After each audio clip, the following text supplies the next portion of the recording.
Welcome to EXM channel. EXM channel subscribe பண்ணாதவங்க subscribe பண்ணிக்கோங்க. கூடவே இருக்கிற பெல் பட்டனை கிளிக் பண்ணிக்கோங்க. இது வந்து காலிஃப்ளவர் வடை.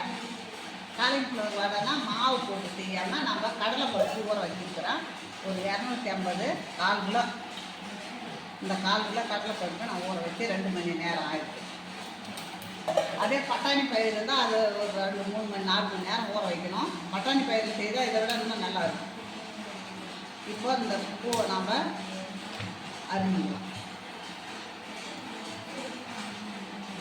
இந்த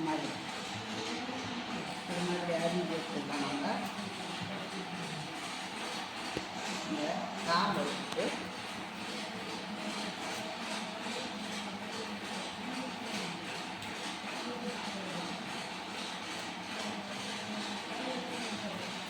வெந்நீரை சுட வச்சுருக்கிறோம். அந்த வெந்நீரில் போட்டு நம்ம அப்புறம் தான் நம்ம இதை பொடியாக சீவலில் வச்சு சீவிக்கணும்.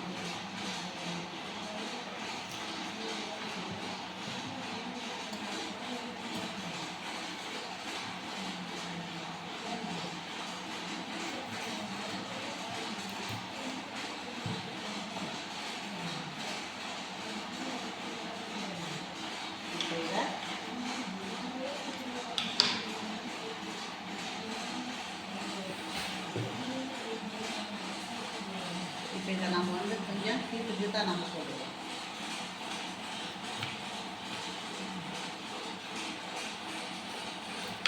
இந்த மாதிரி போட்டு சுத்தண்ணியில் போட்டு எடுத்து நம்ம சீவலில் வச்சு சீவிக்கலாம். இந்த பூவை தண்ணியில் பாருங்கள், தண்ணி நல்லா சுட்டுது.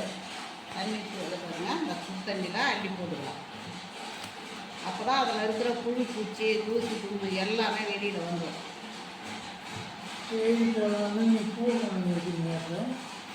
இதில் கொஞ்சம் உப்பு போட்டு சுட வச்சுருக்கிறா.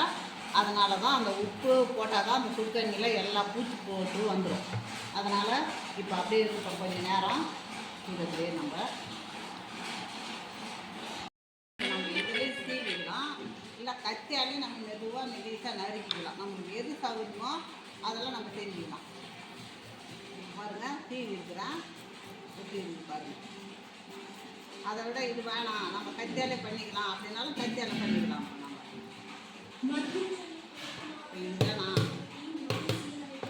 இப்போ நம்ம கத்தியாலே பொடியை நறுக்கிக்கலாம் அப்படின்னா நம்ம கத்தியாலே பொடியை நறுக்கிக்கலாம். இந்த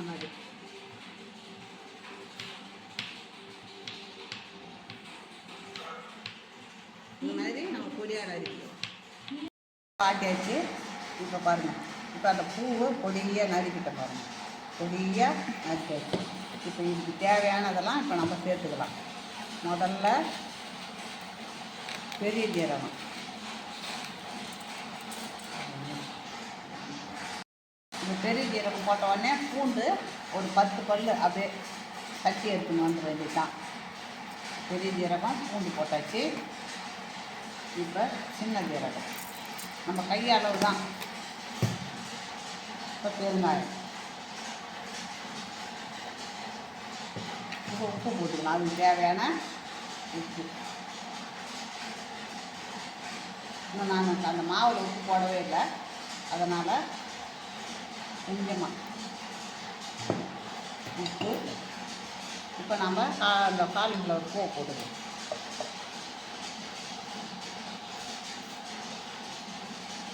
இந்த பூவில் எவ்வளோ சத்து இருக்குது தெரியுமா? அந்த பூவை கூட நல்லா பிள்ளைங்களுக்கோ வயசானவங்களுக்கோ டெய்லி ஏதாவது ஒரு விதமாக செய்து கொடுத்தா அவ்வளவும் இதில் வந்து நல்ல ஊட்டச்சத்து இருக்குது. கறிவேப்பிலை, பச்சை மிளகா, இஞ்சி, பொடியாக நறுக்குனா வெங்காயம் ரொம்ப பொடியாக நறுக்கணும். இப்போது மல்லி, புதினா போட்டால் புதினாவில் எவ்வளோ இப்போ உடலில் இருக்கிற கழிவுக்கெலாம் நல்லது. இந்த அழுக்குலாம் இருக்குது பாருங்கள் குடலில், அந்த அழுக்குலாம் இதை நல்லா கழிவு பண்ணுமா. அதனால் இந்த புதினாவை நம்ம போட்டுக்கலாம். எல்லாத்துலேயும் புதினாவை போட்டுக்கலாம். இப்போ நம்ம ஒன்று சேர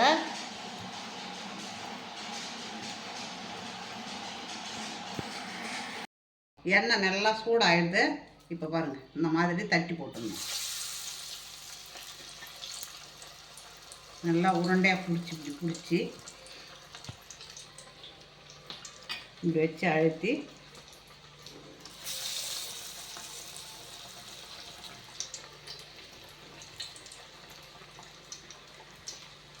கடலை மாவில் வச்சு அரிசி மாவும் கடலை மாவும் சேர்த்து செய்யலாம். இருந்தாலும் நம்ம ஊற வச்சு கடலை பருப்பு ஊற வச்சு செய்கிறது ரொம்ப ரொம்ப நல்லது.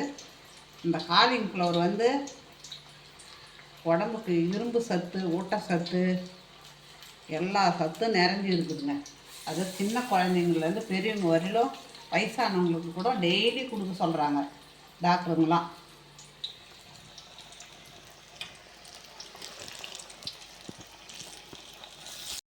ஒன்றா திருப்பி போட்டுக்கலாம். இந்த பப்புள்ஸ் மாதிரி வருது பாருங்கள், அதெல்லாம் நல்லா கொஞ்சம் அடங்கணும். திருப்பி போட்டுன்னு இப்போ வேகட்டும், நம்ம எடுத்துக்கலாம்.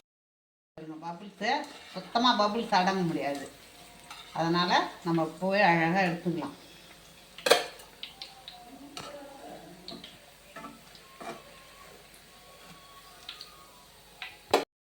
வலுவான சத்தான சுவையான சூப்பரான காலிஃப்ளவர் வடை ரெடி ஆகிடுதுங்க. இதே மாதிரி நீங்களும் செய்யுங்க. பிடிச்சிருந்ததுன்னா எனக்கு லைக் பண்ணுங்கள், கமெண்ட் பண்ணுங்கள், சப்ஸ்கிரைப் பண்ணுங்கள். அப்பா